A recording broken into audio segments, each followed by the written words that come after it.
இதே கவனிக்கணும்.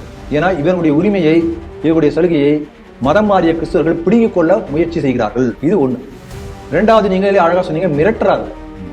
ஒரு பொது மேடையில பேசக்கூடிய கண்ணியம் கூட அவருக்கு இல்லை. கிறிஸ்துவர்களுக்காக ஒரு அடையாளமாக ஒரு கட்சி, அதுக்காக ஜோசப் விஜய் அந்த கிறிஸ்துவனுடைய அடையாளமாக இருக்கிறார் என்பதை அந்த தாவேகாவா, அந்த கட்சி பேரு தாவேகாவில் மற்ற இந்துக்கள் பொதுமக்கள் எல்லாரும் புரிஞ்சுக்கணும். யாராவது குற்றவாளி வந்து கொண்டு நிறுத்தினாங்கன்னா அவர் மனநலம் பாதிக்கப்பட்டதாக டாக்டரால் சர்டிஃபை பண்ணப்படுவார் அல்லது ட்ரெயின் பண்ணப்படுவார். இதெல்லாம் நடக்கும். அதனால இதுலேயே வந்து குற்றவாளியை தப்ப வைக்க முயற்சி நடக்கும். நிச்சயமா நம்பலாம். ஏன்னா நடக்கக்கூடியது ஸ்டாலின் ஆட்சி. மத்திய அரசு மௌனமாக இருக்கிறது, தமிழர்களை வஞ்சிக்கிறது மத்திய அரசு. தெரிந்து கொண்டாயா பாஜக அரசின் உண்மை முகத்தை அப்படின்னு மேடையில பேசுறதுக்காக இது ஒரு சாக்கு. அதுக்காக எய்ம்ஸ், வேற ஒன்றும் கோயம்புத்தூருக்கு எய்ம்ஸ் ஒன்றுன்ற அக்கறையில அவங்களுக்கு ஒன்றும் கிடையாது. அதான் இப்படி அரசியல் பண்ணி கொண்டிருக்கிறார்கள். இப்ப நம்முடைய கேள்வி என்னன்னா, இது வரைக்கும் வந்து எத்தனை முறை, 3 முறை நிதி ஆயோக் நிகழ்ச்சி வந்து புறக்கணித்த ஸ்டாலின் இந்த முறை வந்து தமிழகத்துக்கு நிதி வேண்டும் என்று சொல்லி பறந்து போய் இந்த பாதிக்கப்பட்ட சிறுவன் ஹிந்து அந்த மருத்துவமனையில் நடைபெற்ற அந்த மருத்துவமனை வந்து கிரசன் மருத்துவமனை என்கின்ற முஸ்லீமுடைய தனியார் மருத்துவமனை.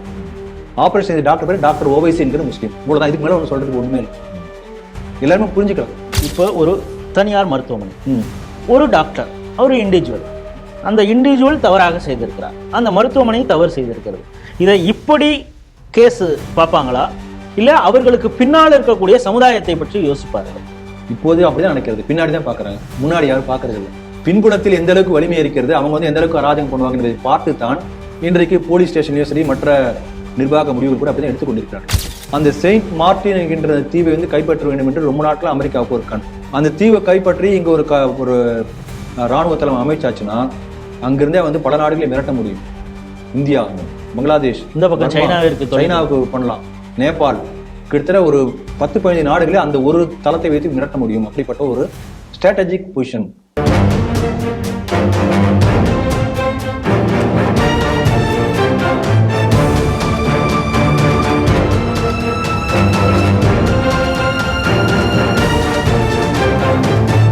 ஸ்ரீ டிவி நேயர்களுக்கு வணக்கம். இன்றைய செய்திகள் சிந்தனைகள் நிகழ்ச்சிக்கு உங்களை வரவேற்கிறோம். முதலில் இன்றைய முக்கிய செய்திகளை பார்ப்போம். ஜோசப் விஜய் கட்சிக்கு ஆதரவா? மதம் மாறிய வன்னியர்களுக்கு இடஒதுக்கீடு மாநாட்டில் கிறிஸ்தவ பாதிரி மிரட்டல். மதுரை திருமங்கலத்தில் சுவாமி சிலைகள் உடைப்பு. மர்ம நபர்களை தேடும் போலீஸ். நிதி ஆயோக் கூட்டத்தில் கலந்து கொண்ட ஸ்டாலின். தவேக விஜய் எடப்பாடி கடும் விமர்சனம். சிறுவனின் உதட்டில் செய்ய வேண்டிய அறுவை சிகிச்சைக்கு பதிலாக சுண்ண செய்த விவகாரம். இஸ்லாமிய மருத்துவமனை முற்றுகை. வங்கதேசத்தை அமெரிக்காவிற்கும் யூனுஸ் ஷேக் ஹசீனா கடுமையான குற்றச்சாட்டு. இன்றைய செய்திகள் குறித்து தனது கருத்துக்களை நம்மிடையே பகிர்ந்துள்ள நமது அரங்கத்திற்கு திரு ராம வெங்கடாதிரி அவர்கள் வந்திருக்கிறார். ஸ்ரீ டிவி நேயர்கள் சார்பாக அவரை வரவேற்கிறேன். வணக்கம். வணக்கம் ராஜேஷ்.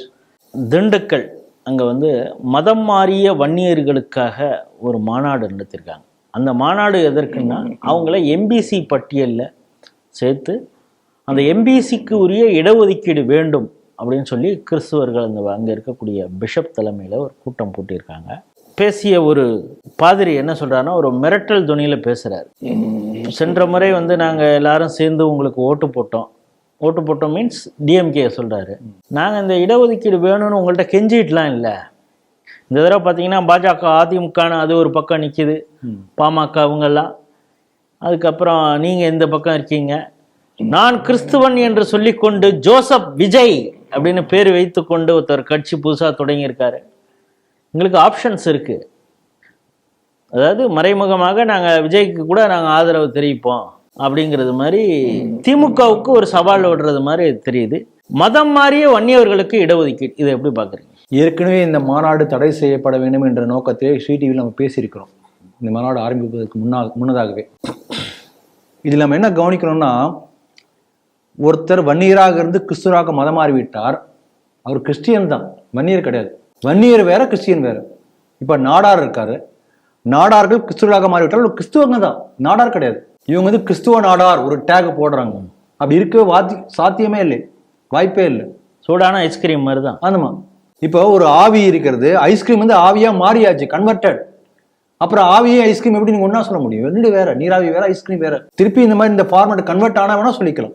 அந்த ஒவ்வொரு சமூகத்தை பற்றியும் ஒரு வரலாறு இருக்கும், ஹிஸ்டரி இருக்கு. ஹிஸ்டரி ஆஃப் கம்யூனிட்டிஸ் நிறைய நீங்க எடுத்து படிச்சு பார்க்கணும். அதுல குறிப்பாக வன்னியர் குல சத்திரியர்கள் என்று சொல்லுவாங்க, தங்களை சொல்லிக் கொள்வார்கள். வன்னிய குல சத்திரியர்களை பற்றிய வரலாறுக்கு என்ன பேர் தெரியுங்களா? வன்னிய புராணம்னே பேர். அந்த வன்னிய புராணம் எங்கிருந்து ஆரம்பிக்கின்றது என்று சொன்னால் ஜம்பு மகரிஷியினுடைய அந்த அவருடைய வாழ்க்கையிலிருந்து ஆரம்பிக்கிறது. இவங்க என்ன சொல்லுவாங்க, தங்களை ஜம்பு மகரிஷியுடைய கோத்திரத்தை சேர்ந்தவர்கள். அப்ப கிறிஸ்துவங்களா ஜம்பு மகரிஷி கோத்திரத்தை ஒத்துக்கிறாங்களா? இதனுடைய கேள்வி. அதே போல வன்னியர்களுடைய அந்த கொடி எல்லாம் பார்த்தா தீச்சட்டி இருக்கும். அந்த வன்னிய புராணத்தில் என்ன சொல்லப்பட்டிருக்கின்றது சொன்னால், வாதாபி என்கின்ற அரக்கனை அழிப்பதற்காக, தர்மத்தை நிலைநாட்டுவதற்காக தீயிலே தோன்றியவர்கள் வன்னியர்கள். ஜம்பு மகரிஷி தான் ஏற்படுத்துகிறார். இப்படிதான் அந்த வரலாறு ஆரம்பிக்கிறது. அதுல முதல்ல 2 பேர் வராங்க, அவங்களுடைய வரலாறு இப்படிதான் ஆரம்பிக்கும். அப்ப ஜம்பு மகரிஷியை ஏற்றுக்கொள்ளணும், கிறிஸ்துவன் என்று ஏற்றுக்கொண்டால். ஆகவே இதெல்லாம் சாத்தியமே இல்லாத ஒன்று. மதமாற்றத்தை ஊக்குவிப்பதற்காக இந்த பாதிரியார்களால் சேர்ந்து நடத்தக்கூடிய ஒரு நாடகம் தான் இது. அதே போல வன்னியர்களுடைய குலதெய்வம் என்று பார்த்தால் பல இடங்கள்ல காமாட்சி அம்மன் என்று சொல்வார்கள், சில இடங்கள்ல அம்மன் வேற பேர், திரௌபதி அம்மன் இருக்கும். ஆனா அம்மன் தான் வன்னியர்களுடைய குலதெய்வமே அம்மன் என்று தான் சொல்வார்கள். இப்படி அந்த அதுல எல்லாமே இருக்கு. வன்னியர்களுடைய கோத்திரம் என்ன, குலம் என்ன, குலதெய்வம் என்ன, அவங்களுக்கு கலர், வன்னியர்களுக்கு பொருத்தமான நிறம் என்ன, இத்தனை இருக்கு வன்னிய புராணத்தை இருக்கிறது. அப்ப இது எதுவுமே இவங்களுக்கு கிறிஸ்துவர்களுக்கு பொருந்தாது. அப்போ இது ஏமாற்று வித்தை தான் இது ஒண்ணு. 2வது பாருங்க, இவங்க என்ன சொல்றாங்கன்னா, ஒரு குறிப்பிட்ட ஜாதியிலிருந்து அந்த ஜாதிய படிநிலை ஒழிவதற்காகத்தான் நாங்கள் மதம் மாறினோம். மேடையில பேசுறாங்க, இதே பாதிரியார் பேசுவாங்க இல்லையா, நான் ஏன் மதம் மாத்தினேன், இயேசு கிறிஸ்துடைய அருள் பாய்வதற்காக அல்ல, இவர்கள் இப்படி ஜாதி என்கின்ற இந்த சேற்று சகையில உழன்று கஷ்டப்பட்டு கொண்டிருக்காங்க, கடை தேடுவதற்காக இயேசு கிறிஸ்துடைய அருள் அவங்க மேல படுகிறது. அதான் மதம் மாறியாச்சு இல்ல, ஜாதியில மீட்டு வந்தாச்சு இல்ல, அப்புறம் எதுக்கு ஜாதி ஸ்டிக்மா எதுக்கு உனக்கு? இது நம்ம கேட்கக்கூடிய கேள்வி. இதுல முக்கியமான விஷயம் கவனிக்க வேண்டியது என்னன்னா, வன்னியர்களுக்கு வர வேண்டிய இடஒதுக்கீட்டை பிடுங்கி கிறிஸ்துவர்களுக்கு கொடுப்பதற்கான முயற்சி தான் இது. அதனால டாக்டர் ராமதாஸ் எல்லாம் மீட்டிங் போட்டுலாம் பேசினார். 10% அவங்க ஸ்பெஷலா 10%. அந்த 10% இவர் கேட்டு போராடி அதுல குறிப்பிட்ட பர்சன்ட் கிறிஸ்துவ வாங்கிப்பட்ட என்ன அர்த்தம்? அப்ப உண்மையிலேயே வன்னியர்களுக்காக போராடக்கூடிய கட்சி ராமதாஸ் என்று தன்னை சொல்லிக் கொள்வாரே. ஆனால் இதே கவனிக்கணும். ஏன்னா இவர்களுடைய உரிமையை, இவர்களுடைய சலுகையை மதம் மாறிய கிறிஸ்துவர்கள் பிடுங்கிக் கொள்ள முயற்சி செய்கிறார்கள். இது ஒண்ணு. 2வது, நீங்களே அழகா சொன்னீங்க, மிரட்டுறாரு. ஒரு பொது மேடையில பேசக்கூடிய கண்ணியம் கூட அவருக்கு இல்லை. அப்ப எந்த அளவுக்கு பின்னணியில யார் இருக்காங்க, யார் அந்த தைரியத்தை கொடுத்தது, இந்த அளவுக்கு சேலஞ்ச் பண்ணி மிரட்டக்கூடிய அளவுக்கு பின்னணியில அவருக்கு அந்த அசுர பலத்தை கொடுப்பது யார்? இது நம்ம யோசிக்கணும். கூட்டம் மூலமாக நம்ம அவங்கள மிரட்டுறோம் அப்படின்னு சொல்றாரு அவர். அப்படியே சொல்லுகிறார். அப்படி கூட்டம் இருக்கு நமக்கு.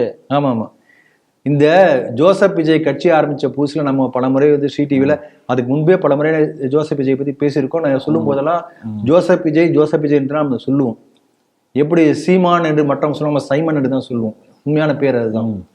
அப்படி சொல்லும் போது நீங்க அவர் ஏன் கிறிஸ்துவரா நீங்களே ஒரு பிக்சரைஸ் பண்றீங்க என்று சில பேர் கமெண்ட் கூட போட்டிருந்தாங்க. ஆனால் இந்த கட்சி ஆரம்பித்த பிறகுதான் அவருடைய உண்மையான முகம் வெளிச்சத்துக்கு வந்தது. அப்பதான் அவருடைய லெட்டர் பேர்ல ஜோசப் விஜய் என்று எழுதி சைன் போட்டு அதை அனுப்பிச்சிருந்தவர். அது பத்திரிகையில் செய்தியா கூட வந்தது. இவ்வளவு நாள் இந்த அரசியல் கட்சிக்கு போறதுன்னு தெரியாம இருந்த சகாயம் கூட இப்ப அந்த பக்கம் போறதுக்கான ஒரு பார்வை இருக்கு அப்படிங்கிறது மாதிரிலாம் செய்திகள் வருகிறது. ஜோசப் விஜய் கட்சி எந்த அளவுக்கு அரசியல்ல தனித்து களம் காணுவார்கள் என்று தெரியாது. அது இனிமே தான் பார்க்கணும். ஆனால் கூட கிறிஸ்துவர்களுக்காக ஒரு அடையாளமாக ஒரு கட்சி, அதுக்காக ஜோசப் விஜய் அந்த கிறிஸ்துவனுடைய அடையாளமாக இருக்கிறார் என்பதை அந்த தாவேகாவா, அந்த கட்சி பேரு தாவேகாவில் உள்ள மற்ற இந்துக்கள் பொதுமக்கள் எல்லாரும் புரிஞ்சுக்கணும். நீங்க தான் தாவேகா, தமிழர் வெற்றி கழகம் எல்லாம் பின்னால போறீங்க. ஆனால் ஜோசப் விஜய் தெளிவாக இருக்கிறார், நான் கிறிஸ்துவ கட்சி நடத்துறேன், கிறிஸ்துவர்களுக்காக கட்சி நடத்துகிறேன். அதுல ஜோசப் விஜய் தெளிவா இருக்காரு. அதே தெளிவோட பாதிரியார்களும் இருக்கிறார்கள். இது நம்ம தெளிவா நம்ம புரிஞ்சுக்கணும். எங்களுக்கு இப்போ ஆப்ஷன் இருக்கு அப்படிங்கிறார். ஆமா. அதனால போன எலெக்ஷன்ல வெளிப்படையாக பேசினார்கள், இந்த கிறிஸ்துவ ஜனநாயக கூட்டணி எல்லாம் இந்த மாதிரி எங்க திருச்சபைகள் எல்லாம் சேர்ந்து திமுக வாக்களிக்க வேண்டும் என்று சொல்லி அந்த செய்தி நம்ம செய்திகளை பேசினோம் நம்ம. ஆகவே இந்த திமுக இந்த அதே போல கிறிஸ்துவர்கள் ஓட்டு போடுவார்களா தெரியாது. கிறிஸ்துவர்களை பொறுத்தவரை அவங்களுடைய திருச்சபைகள் என்று சொல்லக்கூடிய சர்ச் பாதிரியார் சேர்ந்து என்ன முடிவு செய்கிறார்களோ அங்கதான் என் பிளாக்கா ஓட்டு போகும். அதனால இது எல்லா அரசியல் கட்சிக்காரர்களும் புரிஞ்சுக்கணும். இப்ப ஒவ்வொரு கட்சியில கிறிஸ்டியன்ஸ் இருப்பாங்க, காங்கிரஸ்ல இருப்பாங்க, பிஜேபியில இருப்பாங்க, கம்யூனிஸ்ட், எல்லா கட்சியிலும் இருப்பாங்க. அந்த கிறிஸ்தவர்கள் எதுக்கு இருக்காங்கன்னா அவங்களுடைய கிறிஸ்டியன் அஜெண்டா செயல்படுத்துவதற்காக அந்த கட்சியில இருக்காங்க. 2-3 நாட்களுக்கு முன்னாடி நம்மளே இங்கே செய்திகள் சேனல்ல பேசியிருக்கோம். இனிக்கோ இருதயராஜும் ஒரு தன்னுடைய ஆதங்கத்தை வெளியிட்டிருந்தாரு. இந்த கூட்டணியில் இருக்கும், ஆனால் எங்களை யாருமே மதிக்கிறது இல்லை அப்படிங்கிறது. அவங்களும் ஏதோ ஒரு ஆப்ஷனை திறந்து வச்சிருக்கிறது மாதிரி தெரியுது. ஆமாம், நிச்சயமாக. அதாவது அந்தந்த கட்சியில் இருக்கக்கூடிய கிறிஸ்துவர்கள் கிறிஸ்துவ லாபி கிரியேட் பண்ணுவதற்காக அந்த கட்சியில் இருக்காங்களே ஒழிய, தேர்தல் என்று வறுமையானால் எல்லாருமே சேர்ந்து என் பிளாக்கா அங்கதான் ஓட்டு போகும். அப்ப இந்த மாதிரி தேர்தலில் யாருக்கு ஓட்டு போன கிறிஸ்துவர்கள் என்பதை அந்த சர்ச்சை முடிவு பண்ண பிறகுதான் அது நமக்கே தெரியும். வழக்கப்படி திமுகவுக்கே போடுவாங்களா இல்ல ஜோசப் விஜய்க்கு போடுவாங்களா அதெல்லாம் நமக்கு தெரியாது, போக போக தான் தெரியும். ஆனாலும் கூட இது ஒரு படிப்பினை, இந்துக்களுக்கும் படிப்பினை, ஜோசப் விஜய் கட்சியில போய் அவர் பின்னால் விசில் அடிச்சுட்டே ஓடிக்கொண்டு இருக்கக்கூடிய மற்ற இந்துக்களுக்கு ஒரு படிப்பினையாக இருக்கு. அதனால இது நம்ம இதுல கவனிக்கக்கூடிய ஒரு விஷயம்.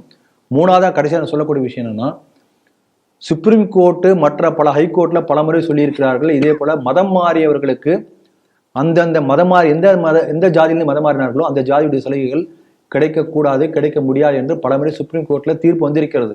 அப்ப இவங்க இங்க தமிழ்நாட்டில் வந்து எல்லாத்துக்கும் வந்து இப்ப மோடி அரசு எத்தனை சாட்டினாங்க, அரசியலமைப்பு சட்டம் தான் உயர்ந்தது, அதை காப்பாற்றணும். அப்ப சுப்ரீம் கோர்ட் பல முறை தீர்ப்பு சொன்னதை எதிர்த்து நீங்க வந்து மாநாடு போடுறீங்களே, அப்ப நீங்க சட்டவிரோதமான பேசியிருக்கீங்க, அது யாரும் ஏன் பேச மாட்டேங்கிறீங்க? அதனால மத மாற்றத்தை ஊக்குவிப்பதற்காக இப்படிப்பட்ட ஒரு மாநாடு வச்சு முயற்சி செஞ்சிருக்காங்க. அதே போல இந்த எஸ்சிக்கு உள் ஒதுக்கீடு, அருந்ததியர்களுக்காக கொடுத்த உள் ஒதுக்கீடு அது சரிதான்னு சுப்ரீம் கோர்ட் சொல்லிடுச்சு. இருந்தாலும் இதற்கு எதிராக மறுசீராய்வு மனு போடுவதற்கு கூட தயாராக இருந்தார் திருமாவளவன். ஆனால் இது குறித்தெல்லாம் இப்போ வன்னியர்களுக்கும், அதுவும் மதம் மாறிய வன்னியர்களுக்கும் இப்போ இடஒதுக்கீடு, அதே போல் பட்டியல் சமூகத்தினர் மதம் மாறியவர்களுக்கும் இடஒதுக்கீடுங்கிறப்பெல்லாம் அந்த சிக்கல் வராதா அப்படிங்கிறத பற்றி யாருமே பேச மாட்டேங்கிறாங்களே. ஏதாவது நீங்க சொல்றது சரிதான். எல்லா அரசியல் கட்சிகளும் இதை புரிஞ்சுக்கணும். இப்ப திமுக குறிப்பாக திமுக கட்சி புரிஞ்சுக்கணும். திமுக கட்சிக்கு விசுவாசமாக கிறிஸ்தவர்களை ஓட்டு போடுவாங்க இந்த தடவையும் அப்படின்னு அவங்க எதிர்பார்க்க முடியாது. இப்பயே மிரட்ட ஆரம்பிச்சிருக்காங்க. மிரட்ட ஆரம்பிச்சிருக்காங்க என்ன அர்த்தம்? வேற இன்க்ரீஸ் இந்த பார், அவங்களுடைய டிமாண்டை இன்க்ரீஸ் பண்றாங்க. ஒரு கால் வந்து கடைசி நேரத்தில் முடிவு பண்ணி விஜய் கட்சி ஓட்டு போட்டாலும் போடுவார்கள், தெரியாது. ஏன்னா கிறிஸ்துவனுடைய பலம் என்னன்னு காமிக்கணும் என்பதற்காகவே செய்தாலும் செய்யலாம். அது அவங்க டிஸ்கஷன் ஓடிட்டு இருக்கும். ஆனால் நாம் தெளிவாக புரிந்து கொள்ள வேண்டியது என்னன்னா, ஜனநாயக நாட்டில் ஓட்டு தான் பலம், வாக்கு தான் பலம். ஒரு கருத்தோ கொள்கையோ ஒரு தியாகமோ இதெல்லாம் பலம் கிடையாது. அது அடிக்கடி ஜோக்கா ஒரு விஷயம் சொல்லுவாங்க, பாண்டவர்கள் கௌரவர்கள்லாம் சேர்ந்து வந்து ஜனநாயக நாட்டில் இருந்தாங்கன்னா கௌரவர்கள் ஜெயிப்பாங்க, பாண்டவர்கள் தோத்து போயிடுவாங்கன்னா 5 ஓட்டு தான் அவங்களுக்கு, இங்க 100 ஓட்டு இருக்கு இப்படி சொல்லுவாங்க. அதனால இந்த வாக்குனுடைய பலத்தை புரிந்து கொண்டு ஹிந்துக்களும் ஒட்டுமொத்தமாக ஹிந்து ஓட் பேங்க் உருவாகும் வரை இப்படிப்பட்ட முழக்கங்களாக இருந்து கொண்டு தான் இருக்கும். இந்த திராவிட மாடல் ஆட்சி வந்ததிலிருந்து நம்ம பார்க்குறோம், இந்து கோயில்கள் மீது நிறைய தாக்குதல்கள் நடக்குது. அது மிக சிறந்த உதாரணம் சிறுவாச்சூர் மதுரகாளி அம்மன் கோயில் மேலே மலையில் இருக்கக்கூடிய 2-3 முறை அங்கே அந்த சிலைகள் எல்லாம் உடைக்கப்பட்ட அந்த விஷயத்தெல்லாம் பார்க்குறோம். இப்போ பார்த்தீங்கன்னா மதுரை திருமங்கலம் குதிரைச்சாரிபுரம் பழனியாபுரம்ங்கிற ஒரு இடம், அங்கே வந்து 7 பேர் சுவாமி கோயில் அப்படின்னு ஒன்று இருக்குது. அங்கே வந்து ஐயார் சாமி, பெரிய கருப்பசாமி, சன்னாசி, மாயாண்டி, ராக்காச்சி அம்மன், சின்னசாமி, ஆண்டிசாமி இப்படின்னு அந்த கிராம இவங்க சொல்லுவாங்களே சிறு தெய்வம், நாட்டார் தெய்வம் அப்படின்லாம், அதாவது ராமர் சிவன்லாம் இவங்களுக்கு கடவுள் இல்லை, எங்களுக்கு வந்து நாட்டார் தெய்வம் தான் அப்படின்னு சொல்லலாம். அந்த நாட்டார் தெய்வங்கள் அந்த வந்து சிலை வழி அந்த வச்சு கொண்டாடுறது, அது கிட்டத்தட்ட 20க்கும் மேலே அங்கே சாமி சிலைகள் இருக்குது. இதில் 10க்கும் மேற்பட்ட சாமி சிலைகளை சுக்கு நூறாக உடைச்சிருக்காங்க, பல அதாவது பிண்டமாக உடைச்சிருக்காங்க, தலையெல்லாம் இல்லை பல சிலைகளுக்கு. போய் அங்கே ஊர் மக்கள், கிராமத்து மக்கள் போய் புகார் கொடுத்துருக்காங்க. எப்பவும் போல் போலீஸ் வந்து சிசிடிவியை வச்சு பார்த்து நாங்கள் கண்டுபிடிக்கிறோம் அப்படின்னு சொல்லியிருக்காங்க. தொடர்ச்சியாக இது போன்ற கோயில்கள் தாக்கப்படுவதை எப்படி பார்க்குறேன்? சமீபத்தில் சில மாதங்களுக்கு முன்பு நான் ஹம்பி போயிருந்தேன். அந்த ஹம்பியில் பார்த்தீங்கன்னா அற்புதமான சிலைகள், ரொம்ப அழகாக இருக்கிற சிலை, கையை உடைச்சிருப்பாங்க, மூக்கை உடைச்சிருப்பாங்க, காலை உடைச்சிருப்பாங்க. உடைச்சது யாருன்னு பார்த்தா கிருஷ்ணதேவராயருடைய அந்த ஹிந்துக்களுடைய ஆட்சி முடிந்த பிறகு, முஸ்லீம்கள் சுல்தான்களுடைய ஆட்சி வந்த பிறகு, அந்த ஆட்சி நான் வந்துட்டேங்க என்பதற்காக, இதை காட்டுவதற்காக அவங்களுடைய எல்லா சிலையும் உடைச்சிட்டு போயிருக்காங்க. இன்னைக்கு அப்படிதான் இருக்கு. தங்களுடைய பதிவுகளை பதிவுகளை ஆமா, உன்னுடைய ஹிந்துக்களுடைய ஆட்சி முடிஞ்சாச்சு, இப்போ நான் இருக்கேன், நான் உடைப்பேன், உன்னால் என்ன பண்ண முடியும் பண்ணிக்கோ என்று சொல்வது போல அந்த சிலைகளை உடைத்திருக்க. இன்றைக்கு அந்த சிலைகள் அப்படிதான் இருக்கு, நிர்மூலமாக்கியிருப்பாங்க. ஆனால் அழகான சிலைகள் எல்லாமே. ஆப்கானில் எப்படி வந்த உடனே அந்த புத்தர் சிலையை உடைச்சு அந்த மாதிரி தான். இப்போ எனக்கு அதுதான் நினைவுக்கு வருது. அப்ப முஸ்லீம் ஆட்சி வந்து விட்டது என்பதை காரணம் காட்ட அதை நிலைநிறுத்துவதற்காக அந்த சிலைகளை உடைச்சாங்க அந்த காலத்துல. இன்றைக்கு வந்து ஸ்டாலின் ஆட்சி வந்த பிறகு தொடர்ந்து தான் நடந்துட்டு இருக்கு. தொடர்ந்து எத்தனை கோயில் சிறுவாச்சூர்லேருந்து ஆரம்பிச்சு இப்போ அதே போல திருப்பூர் பக்கத்துல ஒரு கோயில்ல, அவினாசி பக்கத்துல தொடர்ந்து கோயில்கள்ல. ஆனா எல்லாருமே மனநிலை பாதிக்கப்பட்டவர்களாக. ஆமா, அப்படிதான் இருக்காங்க. இல்ல இப்ப இந்த செய்தியில் என்ன பண்ண மர்ம நபர்கள் போட்டிருக்காங்க, படிச்சு பார்த்தேன். அப்ப மர்ம நபர்கள்லாம் நமக்கு தெரியும், மர்மமான ஆட்கள், மர்மமான மதத்தை சேர்ந்தவர்கள் என்றெல்லாம் பேப்பர்ல வரும். அது யார் நமக்கு தெரியும். விசாரணையில தான் யாருக்கு மனநிலை பாதிக்கப்பட்டவரா இருக்குதோ அவர் தான் அதுக்கு குற்றவாளியாக இருக்க போகிறார். அல்லது யாராவது குற்றவாளி வந்து கொண்டு நிறுத்தினாங்கன்னா அவர் மனநலம் பாதிக்கப்பட்டவராக டாக்டரால் சர்டிஃபிகேட் பண்ணப்படுவார் அல்லது ட்ரெயின் பண்ணப்படுவார். இதெல்லாம் நடக்கும். அதனால இதிலே வந்து குற்றவாளியை தப்ப வைக்க முயற்சி நடக்கும், நிச்சயமா நம்பலாம். ஏன்னா நடக்கக்கூடியது ஸ்டாலின் ஆட்சி, ஸ்டாலினுடைய பொற்கால ஆட்சி. அதனால நிச்சயம் தப்ப வச்சிருவாங்க. அப்ப ஏன் இந்த மாதிரி குற்றங்கள் நடக்கின்றது என்று பார்த்தால், ஏற்கனவே இதுக்கு முன் நடந்த இதே போல பல சம்பவங்கள்ல குற்றம் செய்தவர்களை தப்ப வைத்ததன் காரணமாக அதான் இந்த நிகழ்ச்சி தொடர்ந்து நடந்துட்டே இருக்கு. அப்ப ஹிந்துக்கள் இழிச்சவாயர்களா, ஹிந்து தெய்வங்கள் வந்து இந்த மாதிரி அவமானப்படுத்துறாங்க. நீ வணங்கக்கூடிய கடவுளை நான் இடிச்சு ஒன்று அவமானப்படுத்துவேன் என்று மிரட்டுவது போல. ஹம்பியில் நடந்ததுக்கு இதுக்கு பெரிய வித்தியாசம் இல்லை. அங்க வந்து வெளிப்படையா துலுக்கர்கள் வந்து அடித்து உடைத்தார்கள். இங்கு மர்மமான அடையாளம் தெரியாத நபர்கள் அடித்து உடைத்து கொண்டிருக்கார்கள். அந்த மர்மம் எப்ப விலகும் தெரியாது, விசாரணையில தெரியும். மேபி அவர் வந்து போதையில செஞ்சிட்டாரு அப்படின்னு கூட சொல்லலாம். ரெண்டு ஆப்ஷன்ஸ் இருக்குது, 1-2 தான். ஒன்று அவர் மனநிலை பாதிக்கப்பட்டவராக இருக்கணும், இல்லை அவர் இந்துவா இருப்பார் ஆனால் அவர் போதையில இந்த வேலையை செஞ்சிருப்பார். இப்போ பாருங்க, சேகர் பாபு அவர்கள் அடிக்கடி நாங்கள் இத்தனை கோயிலுக்கு கும்பாபிஷேகம் நடத்தணும், பெருசாக இஸ்லாம் போட்டு இது ஒரு ஆன்மீக பூமி, இது ஆன்மீக ஆட்சி, புரட்சி ஆட்சி என்றெல்லாம் சொல்றாரு இல்லையா? இப்போ இதுக்கு என்ன சாதிப்பு வர்றாரு? இந்துக்குடைய கோயில்கள் இந்த மாதிரி வந்து தொடர்ந்து தாக்கப்பட்டு சிலைகள் அழிக்கப்பட்டு கொண்டிருக்கின்றன. ஒரே ஒரு சின்ன ஒரு இயேசுடைய ஒரு சுண்டு உரல் காணாம போச்சு என்ன எவ்வளோ குதிப்பாங்க. அப்போ இந்துக்கள் எழுச்சிவாயர்களா? காஷ்மீர்ல ஒரு முடிவு காணாம போச்சு என்பதுக்காக நாடு உலகமே சம்பிச்சது. அப்போ இந்துக்களுக்கு எந்த அளவுக்கு இந்த நாட்டில் மதிப்பு கொடுக்கப்படுகிறது, பெரும்பான்மையான உள்ள இந்துக்களுக்கு நம்ம யோசிக்கணும். அதனால இப்போ பாருங்க, இப்போ ஒரு 6 மாசத்துக்கு முன்னாடி இருக்கும்னு நினைக்கிறேன், 1 வருஷம் முன்னாடி கூட இருக்கலாம், ஸ்ரீரங்கத்தில் ஒருத்தர் போய் கூட்டமாக சபரிமலைக்கு போகக்கூடியவங்க போய் அங்கே சாமி வந்து கோயில போனால் சாமி வந்து பேர் சொல்லி கூப்பிடக்கூடாதா? இது என்ன இப்போ பழனிமலை முருகான்னு சொல்லக்கூடாதானே? மௌனமா அப்படியே வரணுமா? திருப்பதி போனா பாலாஜி கோவிந்தா கோவிந்தா கத்திட்டே தான் இருப்பாங்க.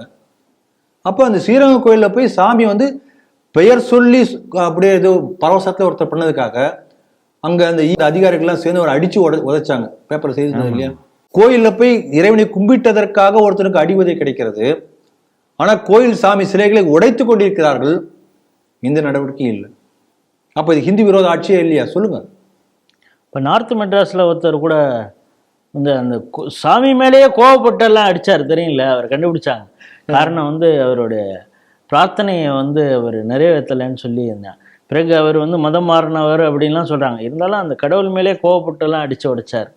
இப்படியெல்லாம் புது புது தகவல்கள்லாம் வரும், வெயிட் பண்ணுவோம். அதனால் பொற்கால ஆட்சியில் இதெல்லாம் நடக்கும். ஆகவே ஸ்டாலினுடைய பொற்கால ஆட்சியில் ஹிந்துக்களுக்கும் பாதுகாப்பு இல்லை, ஹிந்து தெய்வங்களுக்கும் பாதுகாப்பு இல்லை. சேகர் பாபு உண்மையிலே ராஜினாமா பண்ணணும், ரிசைன் பண்ணணும். தொடர்ந்து இது நடந்து கொண்டிருக்கிறது. அதனால you should resign. Is not eligible to be a minister for HRMC. Hindu கோயில்களுக்கு காக்க திராணி இல்லாததுக்கு அமைச்சராக இருக்கணும். அதே போல உரிய நடவடிக்கை எடுக்கணும். இந்த அரசு வந்து ஆலயத்தை விட்டு வெளியே போகணும்னு நம்ம சொல்லிட்டே இருக்கோம். அதற்கான பல காரணங்களில் இந்த காரணம் ஒன்றாக அமைந்திருக்கிறது. ஸ்டாலின் டெல்லி பயணம், அது பல கருத்துக்களை பல அரசியல் கட்சி தலைவர்கள் சொல்லிட்டு இருக்காங்க. எதுக்காக போனார்னா, நிதி ஆயோக் கூட்டத்தில் அனைத்து மாநில முதல்வர்களோடு அவரும் கலந்து கொண்டார். மத்திய அரசு கூப்பிட்டுருக்கு, அனைத்து மாநில முதல்வர்கள் கலந்து கொள்ளணும், அவரும் கலந்து கொண்டிருக்காரு, அவ்வளோதானே. அப்படின்னா சென்ற முறை அவர் வந்து ஒரு வீடியோவே வெளியிட்டார், ஏன் நான் கலந்து கொள்ள போவதில்லை அப்படிங்கிறதுக்கு. அதற்கான காரணங்கள் எல்லாம் அப்படியே இருக்குது, இந்த முறை மட்டும் ஏன் அவர் கலந்துக்கணும் அப்படின்னு நடிகரும் தாவேகா கட்சியுடைய தலைவருமான விஜய் கேள்வி கேட்டிருக்கார். எடப்பாடி பழனிசாமி அதே கேள்வி கேட்டிருக்கார். என்ன வந்து ஊர்ந்து போனீங்க இது போனீங்கலாம் சொல்கிறாரு. இப்பொழுது அந்த இடி ரைடுக்கு பிறகு திடீர் டெல்லிக்கு போவதற்கான காரணம் என்ன அப்படின்னு கேட்டிருக்காரு. சீமானும் அதே கேள்வி கேட்டிருக்காரு. அதற்கு ஸ்டாலின் என்ன சொல்கிறாருன்னா, நான் டெல்லிக்கு போகிறேன் அப்படின்னு சொன்ன உடனே சிலருடைய வயிறு புளியை கரைக்கிறது. எதிர்கட்சிகளுக்கு ஏன் புளி கரைக்கணும்னு தெரியல. இவர் போய் முதல்வர் மீட்டிங்கில் கலந்துக்கிறதுக்கு ஏன் புளி கரைக்கணும், இருந்தாலும் அவர் சொல்கிறாரு. அதுக்கப்புறம் பத்திரிகையாளர் சந்திப்பு அதே வித்தியாசமாக இருந்தது. அதுலேயும் அவர் பேப்பர் படிச்சுட்டு தான் சொல்கிறாரு. ஆனால் அவங்க இந்த கேள்வி தான் கேட்பாங்கன்னு இவருக்கு எப்படி தெரிஞ்சதுன்னு தெரியல. கரெக்டாக ஒரு பேப்பராக எடுத்து வச்சு பதில் சொல்கிறாரு. அதுவே நமக்கு விந்தையாக இருக்கிறது. இந்த செய்தியை எப்படி பார்க்குறீங்க? அது விந்தை இல்லை, அதுதான் ஒரு ஏற்பாடு. அப்படிப்பட்ட ஏற்பாடு அது. ஃபர்ஸ்ட் ஏற்பாடே சூப்பர். இவருடைய ஃப்ளைட்டில் டிஆர் பாலு, அன்னி முத்துராசா எல்லாம் வராங்க. இவர் அந்த வாசலுக்கு வரத்துக்கு முன்னாலே கிடுக்கிடுன்னு இவங்க வந்து பூங்கொத்தை இவருக்கு கொடுத்து டெல்லியில் வரவேற்கிறாங்க. அந்த ஸ்பீடெல்லாம் பார்க்கும் பொழுது நமக்கே ஆச்சரியமாக இருக்கு. புலகாங்கிதம் அடைஞ்சிருப்பீங்கன்னு நினைக்கிறேன் இல்லையா? ஆமாம், இவர் துணை முதல்வர் பேசியிருக்காரு, ரைமிங்கில் பேசியிருக்காரு. எனக்கு இடியை பார்த்தும் பயம் இல்லை, மோடியை பார்த்தும் பயம் இல்லை. அப்போ அந்த கண்ணோட்டத்தில் இந்த பயணம் நடைபெற்றதா என்றுதான் இவங்க கேள்வி கேட்டிருக்காங்க.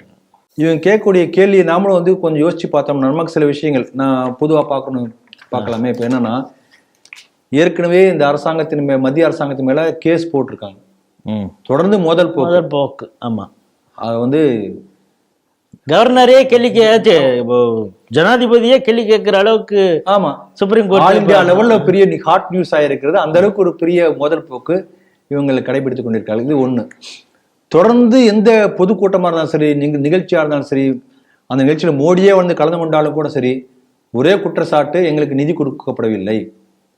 அதுல ஒவ்வொரு இதுலையும் ஒவ்வொரு அமைச்சர் ஒரு இது சொல்லுவார். அது ஒன்றும் மாறி மாறி இருக்கும். அது நம்ம கண்டுக்கப்படாது. இப்போ பாராளுமன்றத்தில் பார்த்தீங்கன்னா திருச்சி சிவா ஒரு ஃபிகர் கொடுக்குறாரு, ஸ்டாலின் ஒரு தொகை, ரெண்டுமே சம்மந்தமே இல்லாமல் இருக்கும். அதை பார்த்து ஜனங்களுக்கு புரியும். இருந்தாலும் கூட எங்களுக்கு போதுமான நிதி கொடுக்கப்படாததால் நாங்கள் இந்த காரியத்தை செய்யவில்லை என்று தமிழக மக்களை வந்து நம்ப வைப்பதற்காக இந்த முயற்சி நடந்து கொண்டிருக்கிறது. இது தொடர்ந்து பண்ணிட்டு இருக்காரு. அதே போல அதிகாரிகளுடைய கம்யூனிகேஷன்ல அவங்க ரொம்ப மாத்திக்காத மாதிரி மத்திய அரசு இந்த விஷயத்துக்கு எங்களுக்கு நிதி கொடுக்கல, இதை ஃபுல்ஃபில் பண்ணாதான் இதை கொடுப்பாங்கன்னு சொல்லியிருக்காங்க, அந்த முறை கரெக்டு தான் அப்படின்னு இவங்க கம்யூனிகேஷன்ல கரெக்டாக இருக்கு. ஆனால் மேடையில் பேசும் பொழுது ஆட்சியில் இருக்கக்கூடிய அரசியல் தலைவர்கள் எங்களுக்கு நிதி வரல அப்படின்னு வேறு விதமாக. அது பொதுமக்கள் வந்து நீங்க சொல்லக்கூடிய மேடை பேச்சை மட்டும்தான் கவனிப்பார்கள். நிர்வாக ரீதியாக உள்ள பல குழப்பங்களோ அல்லது செயல்பாடுகளோ யாருக்கான்னு அது தெரியாது, ஆர்வமும் இருக்காது.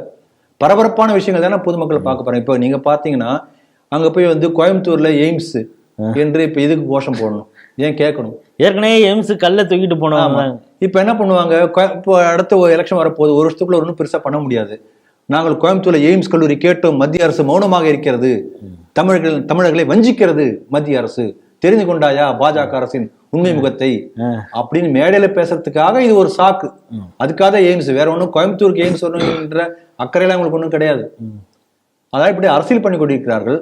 இப்ப நம்முடைய கேள்வி என்னன்னா, இது வரைக்கும் வந்து எத்தனை முறை, 3 முறை நிதி ஆயோக் நிகழ்ச்சி வந்து புறக்கணித்த ஸ்டாலின் இந்த முறை வந்து தமிழகத்துக்கு நிதி வேண்டும் என்று சொல்லி பறந்து போய், அது இப்ப ராமேஸ்வரத்துல மோடி வந்தப்ப அவரை கூட நேரில் சந்திச்சு திரும்பி அப்ப ரொம்ப பிஸியா இருந்தார். அவர் அவ்வளவு பிஸியா இருக்கக்கூடியவர் இப்ப போய் சரி நிதி ஆயோக் இதுல வந்து மோடி நல்லா கவனிச்சாரு, ஃப்ரண்ட் இதுல உட்கார வச்சாரு, அவருக்கு அடுத்த 3வது இருக்கை கொடுத்தாரு.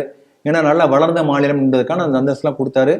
இதற்கு முன்பு காங்கிரஸ் ஆட்சியில வந்து திமுக இந்த இவங்க சேர்ந்தவங்களுக்கு முதல்வர்களுக்கு என்ன விதமான மரியாதை கொடுத்தார்களோ அதை விடமா அதிக மரியாதை வந்து தமிழகத்துக்கு கொடுக்கப்பட்டது. அப்படிலாம் இருந்தாலும் கூட இவருக்கு வந்து திருப்பி ரொம்ப கரிசனம், மறுநாள் போய் திருப்பி போய் மோடி போய் பார்க்கறாருன்னா என்ன அர்த்தம்? இதே எல்லாரும் மனதில் இருக்கக்கூடிய கேள்வி. அப்ப நமக்கு வந்து இவங்க கேட்கற ஒரு கேள்வி, உங்களுக்கும் அந்த சந்தேகம் வருதா தெரியலையே. ஏன்னா நெருப்பு இல்லாம புகையாதுன்னு சொல்லுவாங்க. ஏன் அந்த மீட்டிங்ல பாசிட்டார் இல்லையா? மோடியை பார்த்தாச்சு, பேசியாச்சு, 7 நிமிஷம் தமிழ்ல பேசியிருக்காரு, அதை மொழிபெயர்த்துட்டாங்க. அதே தான் திருப்பி போய் சொல்ல போறாராம். இன்னும் ஒரு முறை சொன்ன மறந்துடுவானா இவர் மோடி, ஏன் திருப்பி போய் பார்க்கணும் என்கின்ற சந்தேகம் எல்லாருக்குமே வந்திருக்கிறது. அதனால இது ஒரு சந்தேகமாக வந்திருக்கிறது. இதுக்கு விடை சொல்லக்கூடிய பொறுப்பு வந்து சம்பந்தப்பட்டவர்கள் இருக்கிறது. ஏன் அப்படி எனக்கு சந்தேகம் வருதுன்னா, இதுக்கு முன்னால பாருங்க 2G வழக்கு, அது அந்த அளவுக்கு வந்து 2G வழக்கை வைத்து பாஜக வந்து மேடையாக பேசியது. ஆட்சிக்கு வந்த பிறகு பார்த்தோம்னா அது சரியான முறையில் மேல்முறையீடுகள் பண்ணாம அப்படியே வழக்கு இழுத்து கொண்டே போகிற, நிறுத்து போகுமான்னு தெரியாது நமக்கு. திரும்ப ரீவிசிட் பண்ண போகிறோன்னு மறுசீராய்வு பண்ண போகிறோன்னு சொன்னாங்க. 11 வருஷமா தினமும் கேஸ் நடக்கும் அப்படின்லாம் சொன்னாங்க.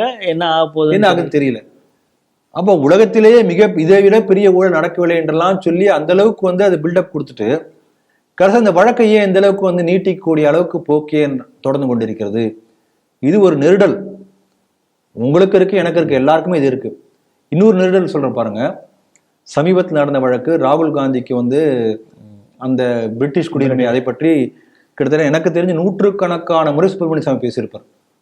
100கணக்கான முறை ட்வீட் பண்ணியிருப்பார். எனக்கு தெரிஞ்சு அவர் போகக்கூடிய பொதுக்கூடங்கள் எல்லாத்தையும் பேசுறாரு, பத்திரிகையாளர் சந்திப்புல கேட்கிறார். இத்தனை முறை கிட்டத்தட்ட 1000 முறை இந்த மாதிரி சொல்லியிருப்பார் அவரு. அப்படி வச்சுக்கலாமே. ஒரு முறை கூட வந்து மான நஷ்ட வழக்கோ மறுப்பு அறிக்கையோ காங்கிரஸ் தரப்புல இருந்து ராகுல் காந்தி தரப்புல இருந்து வரல. அப்ப இந்த வழக்கு வந்து கோர்ட்டுக்கு வருது. மத்திய அரசுக்கு விளக்கம் கேட்டு கோர்ட் வந்து டைம் கேட்குது, இந்த இத்தனை நாளுக்குள்ள கொடுங்கன்னு. ஆனால் அந்த குறிப்பிட்ட காலக்கெடுவுக்குள் மத்திய அரசு உரிய பதிலை கொடுக்காத காரணத்தினால் அந்த வழக்கு தள்ளுபடி செய்யப்படுகின்றது என்று சொன்னால் இப்ப நான் எப்படி எடுத்துக்கிறது? அதனால ஒரு மனசு உண்மையிலே வருத்தமா இருக்கு. இப்படிப்பட்ட கேள்வி கேட்கக்கூடிய நிலை வந்திருப்பதே பார்ட்டி வித் டிஃபரன்ஸ் என்று சொல்கிறோம் இல்லையா? ஆனா அப்படிப்பட்ட பார்ட்டி வித் டிஃபரன்ஸ் இப்படி கேள்வி கேட்கக்கூடிய நிலைக்கு ஒரு சூழ்நிலை வந்திருக்கிறதே வந்து நமக்கு வந்து ஒரு மனசு வந்து கொஞ்சம் கஷ்டமா தான் இருக்கு. அரசியல் நிர்பந்தத்துக்காக இந்த மாதிரி செய்வார்களா என்று தெரியவில்லை. உரிய பதில் வரும் வரை நம்ம காத்திருப்போம். ஸ்ட்ராட்டஜிங்கிற பேர்ல இது வந்து தாமதிக்காமல் உரிய நடவடிக்கை எடுக்கணும் எதிர்பார்க்கிறோம், பார்ப்போம், காலம் பதில் சொல்லும். மருத்துவ சிகிச்சையில தமிழகம் முன்னணியில் இருக்கு அப்படின்னு சொல்லி தொடர்ந்து மாறுதட்டி கொள்கிறார்கள். உண்மைதான், அதில் ஒன்றும் பிரச்சனை இல்லை. டாப் கிளாஸ் ஹாஸ்பிட்டல்ஸ்லாம் இங்கே தான் தமிழகத்தில் இருக்கிறது. சென்னைன்னு எடுத்துக்கிட்டால கூட தனியார் மருத்துவமனையாக இருக்கட்டும், அரசு மருத்துவமனை எல்லாமே டாப்பு. த ஓல்டஸ்ட் ஒன்றுன்னா ஆப்தல்மாலஜி கண் ஹாஸ்பிட்டல் எக்மோர், அது வந்து ஓல்டஸ்ட்டும்பாங்க, பிரிட்டிஷ் காலத்துலேருந்து இருக்குது. இது மாதிரி பல அற்புதமான மருத்துவமனைகள்லாம் இருக்குது. மிகச்சிறந்த மருத்துவர்களும் இங்கே தான் இருக்கிறாங்க. அதனால தான் எங்களுக்கு நீட்டு தேவையில்லைன்னுலாம் கூட அவங்க சொல்கிறாங்க. எதுக்கு இவ்வளவு ஊடகமாக பேசிகிட்டு இருக்கீங்க அப்படின்னா, இது டைரெக்டாக பேசுனா நமக்கு எப்படி பேசுகிறதுன்னு தெரில. அதனால் ஒரு சிறுவன், அவனுக்கு வந்து உதட்டில் ஒரு கட்டி வந்திருக்கு. இப்போ ஸ்கூல் வேறு தொடங்க போகுது.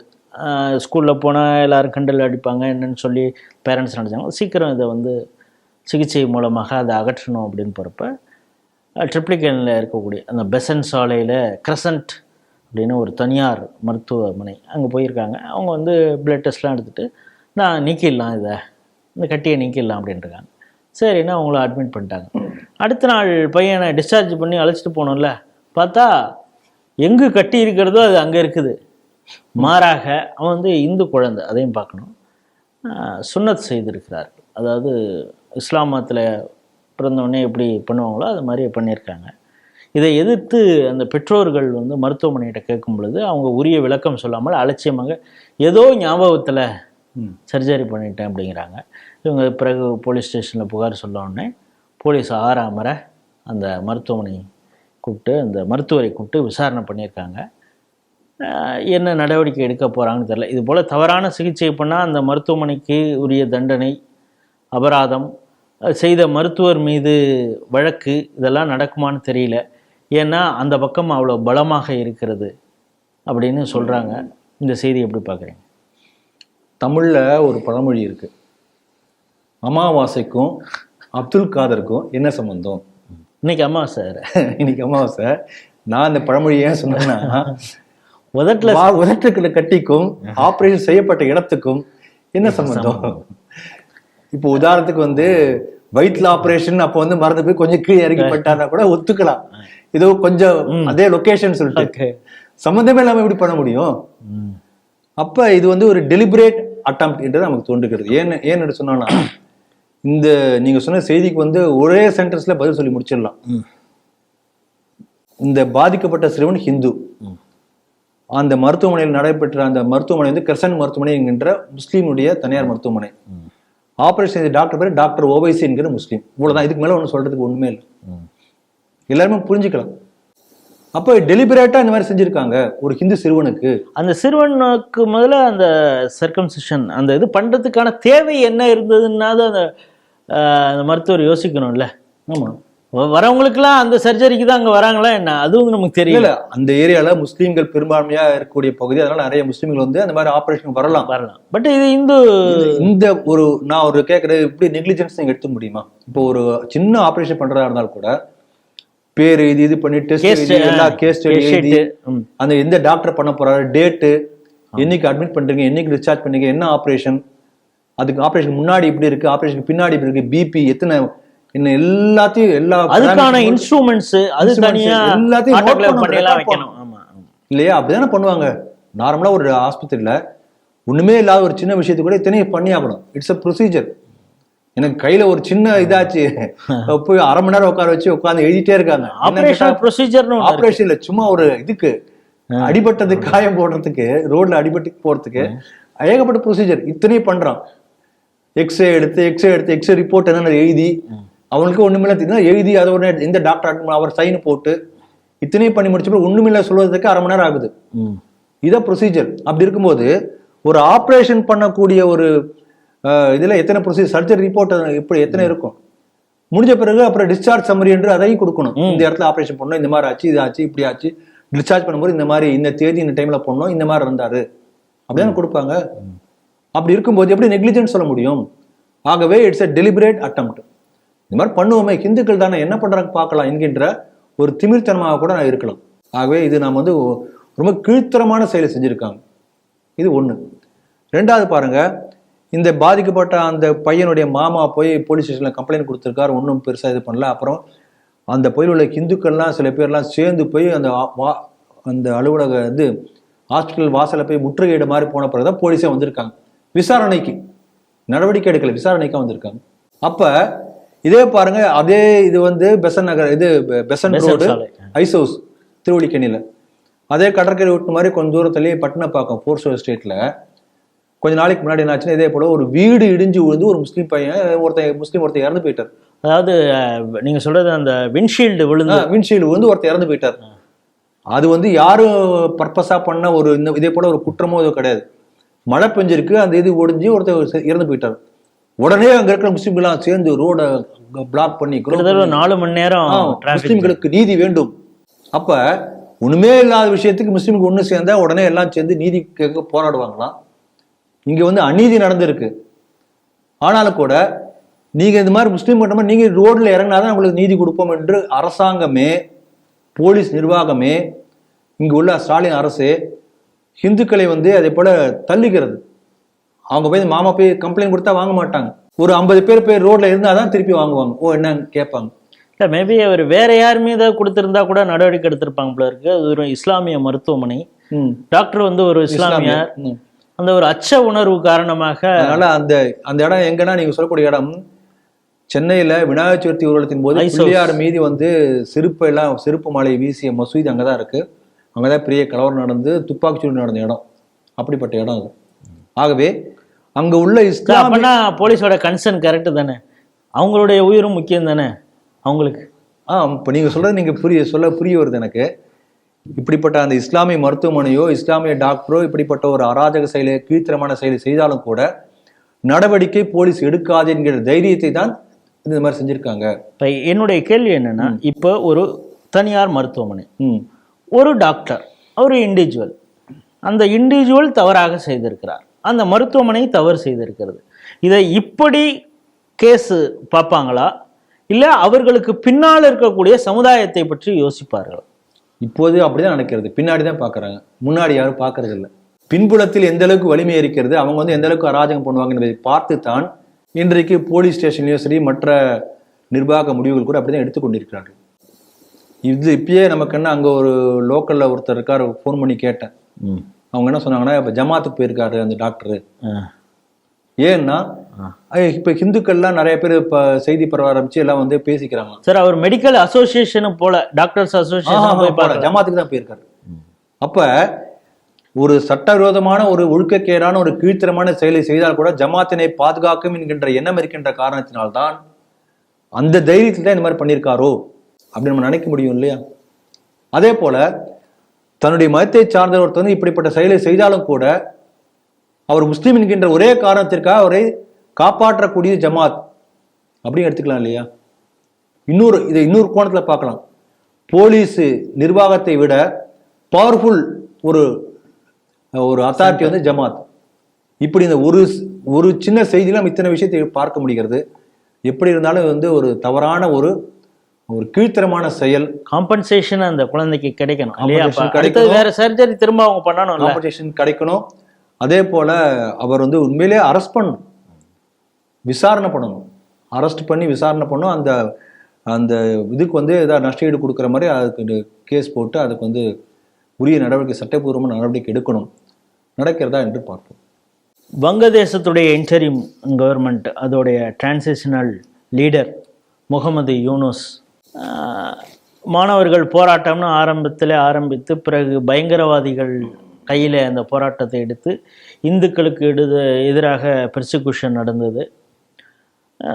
இவர் ஆட்சி கட்டில் அமர்ந்த உடனே இன்னும் இந்துக்களுக்கு அதிகமாக பாதிப்புகள் அங்கே ஏற்பட்டதுங்கிறது ஒரு பக்கம். திடீர்னு பார்த்தாங்கன்னா அந்த ஆட்சியில் இருந்த ஷேக் ஹசீனா அங்கேருந்து நாடு கடத்தப்பட்டார். அங்கேருந்து அவங்க தப்பிச்சு வந்து இந்தியாவில் அடைக்கலம் புகுந்தாருங்கிற ஒரு பக்கம். அந்த கட்சி அவாமி லீக் அப்படிங்கிற அந்த கட்சியே செல்லாது அப்படிங்கிற தகுதி இழப்பு செஞ்சது அப்படிங்கிறத ஒரு பக்கம் பார்க்குறோம். இந்த இதில் அமெரிக்காவுடைய நிர்பந்தத்தின் அடிப்படையில் மற்றும் அங்கே இருக்கக்கூடிய பயங்கரவாத குழுக்களின் அழுத்தத்தினால இப்போ திடீர்னு டிசம்பருக்குள்ளார ஒரு எலெக்ஷன் பண்ணலாம் அப்படின்றாங்க. ஆட்சியில் அதிகாரத்தில் இருந்த ஒரு கட்சியே தகுதி இழப்பு செஞ்சுட்டு இப்போ தேர்தல் நடத்த போகிறாங்கன்னா அப்போனா அந்த தேர்தலில் யார் வெற்றி பெறுவார்கள்? பயங்கரவாதிகள் கையில் தான் இந்த ஆட்சி கொடுப்பதற்கு யூனுஸ் இருக்கிறார். அது மட்டும் இல்லாமல் இவர் போகிறதுக்குள்ளார வங்கதேசத்தையே அமெரிக்காவிற்கு விற்று விடுவார் போல இருக்கு. ஏன்னா எங்கள் அப்பா இதற்காக தான் போராடினார். அங்கே செயின்ட் மேரி மார்டின்ஸ் ஐலாண்டுன்னு ஒன்று இருக்குது, அதை அமெரிக்கா கேட்டது, கொடுக்கல. அதற்காக எங்கள் அப்பா சண்டை போட்டார். அவரோடு சேர்ந்து ஒட்டுமொத்த பங்களாதேசிகளையும் போராடினார்கள், குண்டடிப்பட்டார்கள். ஆனால் இப்போ சத்தம் இல்லாமல் அந்த ஐலாண்டையே அமெரிக்கா நிர்பந்தத்திற்கு கொடுத்து விடுவார் போல் இருக்கிறது அப்படின்னு மிகப்பெரிய குற்றச்சாட்டை ஷேக் ஹசீனா வச்சிருக்காரு. இதை எப்படி பார்க்குறீங்க? உலகம் முழுக்க பல நாடுகளை ஒட்டி உள்ள சின்ன சின்ன தீவுகளை வந்து அமெரிக்காவும் சீனாவும் தன்னுடைய கைவசப்படுத்தி கொண்டிருக்கிறது. அந்த அமெரிக்காவுக்கு முன்னாடி இங்கிலாந்து இதே போல பல காரியத்தை செஞ்சு, பிரான்ஸ் அதே போல ஸ்பெயின், இந்த நாடுகளில் இது இன்றைக்கு பல தீவுகளில் அங்கங்கே உங்கள் நாட்டு சம்மந்தமே இல்லாமல் எங்கேயோ இடத்துல ஒரு தீவு இருக்கும். இவங்களுடைய ஒரு கப்பற்படையோ ஒரு சில ஆர்மியோ அங்கே இருக்கும். அதனால் உலகம் முழுக்க தன்னுடைய கண்ட்ரோலில் கொண்டு வர என்கின்ற ஒரு போர் தந்திரம் அல்லது ஒரு வெறி, எக்ஸ்பான்ஷனிசம். அதில் நீங்கள் சொன்னது போல அந்த செயின்ட் மார்டின் என்கின்ற தீவை வந்து கைப்பற்ற வேண்டும் என்று ரொம்ப நாட்டில் அமெரிக்காவுக்கு ஒரு கண். அந்த தீவை கைப்பற்றி இங்கே ஒரு இராணுவ தளம் அமைச்சாச்சுன்னா அங்கிருந்தே வந்து பல நாடுகளை மிரட்ட முடியும்.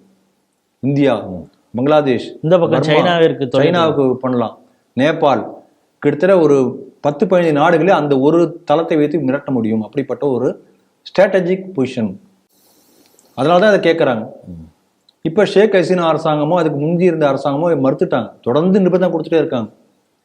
இப்போ அமெரிக்கா வந்து தீவை இப்போ எடுத்தாங்கன்னு வச்சுக்கோங்களேன், என்ன பண்ணுவாங்க, உள்நாட்டில் பெரிய கலவரம் வரும், போர் வரும்.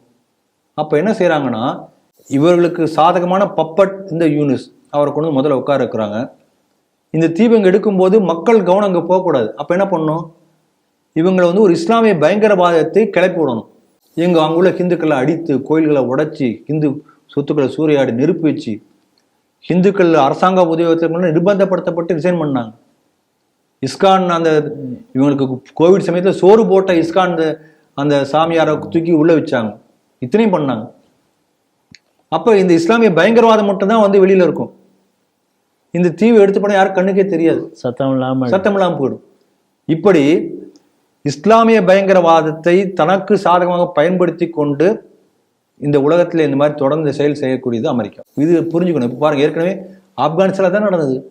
தலிபான் யாரும் வளர்த்து விட்டது, ரஷ்யாவுக்காக இவர்கள் தான் வளர்த்து விட்டாங்க.